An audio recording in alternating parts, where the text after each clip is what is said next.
L'édition régionale de ce lundi 15 octobre. Bonjour à toutes et à tous et bienvenue dans ce journal.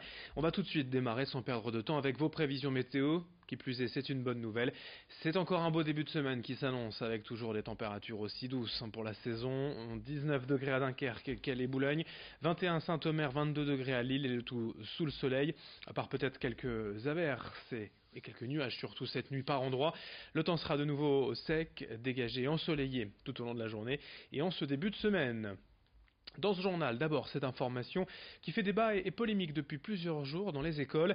Mi-septembre, l'Éducation nationale a confié à Amazon le stockage et l'analyse des résultats d'évaluation des enfants de classe de CP et de CE1. En réaction, les syndicats d'enseignants et de parents d'élèves se sont émus de voir les données personnelles d'enfants être ainsi vendues à un géant américain du web.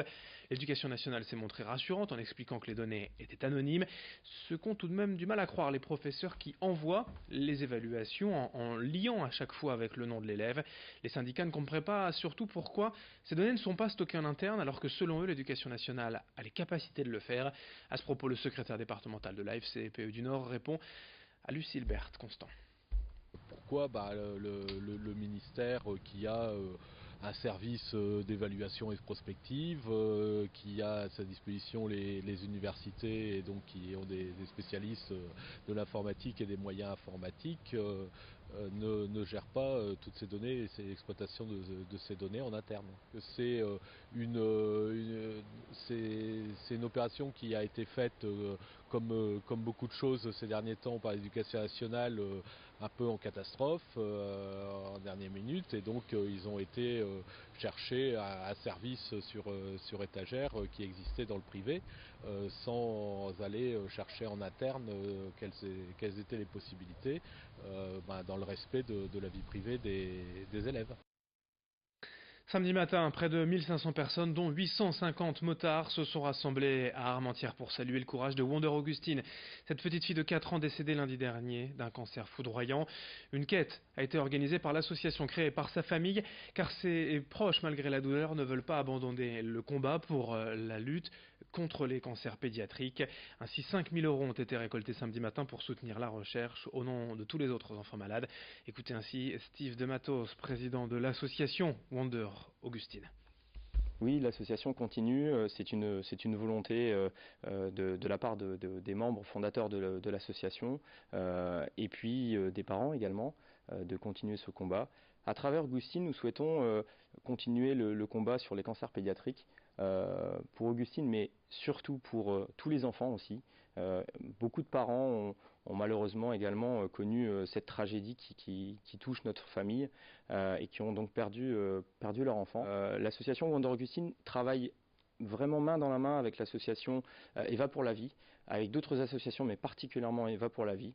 De nombreux travaux ont été réalisés avec plusieurs docteurs, plusieurs professeurs, et donc Stéphane Verdren, le cofondateur d'Eva pour la vie, a mené un combat depuis plusieurs années sur la possibilité de créer un fonds dédié. Donc aujourd'hui, on parle d'une enveloppe de 20 millions d'euros pour les cancers pédiatriques. Dans l'actualité régionale, l'ancien ministre et maire de Valenciennes Jean-Louis Borloo veut aider l'Afrique à étendre son réseau électrique d'ici à 10 ans pour contribuer à son développement. Il a pour cela créé une fondation baptisée Énergie pour l'Afrique, aujourd'hui soutenue par le Conseil régional des Hauts-de-France. Vendredi était ainsi organisé à Lille le premier forum des acteurs de l'énergie pour l'Afrique. L'objectif est de lancer de manière officielle une véritable dynamique régionale au service du continent africain, mais aussi, pourquoi pas, au profit des entreprises nordistes qui pourraient trouver sur place des opportunités économiques. Explication au micro de Xavier Silly. Si je peux vous parler d'un projet concret que nous avons réalisé avec un partenaire qui est Sens. Voilà, on a permis avec une structure qui se situe en région de France, d'aller mettre en place un kiosque, voilà, qui permet d'alimenter à la fois le réseau potable, à la fois la partie connexion en matière de portable et autres, et puis aussi avoir un lien direct avec l'agriculture. Le fait d'apporter l'électrification là-bas, ça a permis d'électrifier une pompe qui a permis justement d'irriguer l'ensemble des champs. En bref, dans l'actualité aussi, la nouvelle Miss Nord-Pas-de-Calais s'appelle Annabelle Varane. Elle a été élue samedi soir à Orchy. Elle était auparavant Miss Dunkerque. Et si son nom ne vous est peut-être pas inconnu, c'est parce qu'elle est aussi la petite sœur du footballeur français champion du monde Raphaël Varane. Annabelle est donc prête pour représenter la région au concours Miss France. Ce sera le 15 décembre prochain et ce sera à Lille. On termine avec le grand angle de la rédaction pour vous faire découvrir une exploitation clairement dépaysante et atypique dans les web. Depuis plusieurs années, Jacqueline Mille cultive à quelques kilomètres de Lille le safran, l'une des épices les plus chères au monde. En pleine récolte, ces jours-ci, Edil Gunaï est allé découvrir le travail minutieux de la culture du safran.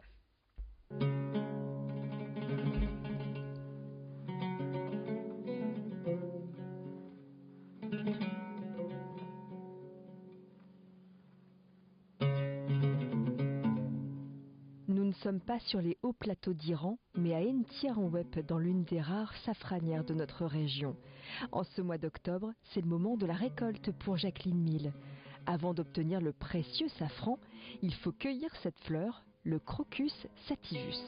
On prend la fleur, on la cueille tous les matins. Après la rosée, donc il ne faut pas que de rosée, donc elle soit bien sèche. La fleur vit que 24 heures, donc absolument il faut qu'elle soit cueillie avant 18h30. Pourquoi ? Parce qu'il y a la rosée qui rentre après, il y a le soleil qui n'est plus là, donc il faut la cueillir avant 18h30. Après, il faut les émonder. Émonder, c'est-à-dire prendre le pistil de la fleur, la partie rouge, pour faire séparer la fleur du pistil. L'an dernier, notre productrice a récolté 380 grammes de safran. Une épice qu'elle vend brute ou sous la forme de produits maison, comme du sirop ou des confitures au safran. Des confitures aux alliances de saveurs parfois étonnantes. Tout ce qui est fruits rouges, ça va très bien pour les petits desserts. Vous avez par exemple le melon agrumes au safran, ça va très bien avec du chèvre. J'ai de la mirabelle, j'ai donc des pommes poires. Pommes poires, ça va très bien avec un petit dose de foie gras. Et après, vous avez des confitures un petit peu insolites qui c'est à découvrir lors d'une visite. Alors ce sont des confitures très surprenantes. Je ne vous dis pas plus, à découvrir. Des confitures effectivement à déguster lors des visites goûtées que Jacqueline Mille organise régulièrement pour transmettre sa passion du safran et faire découvrir cet or rouge cultivé dans les Hauts-de-France.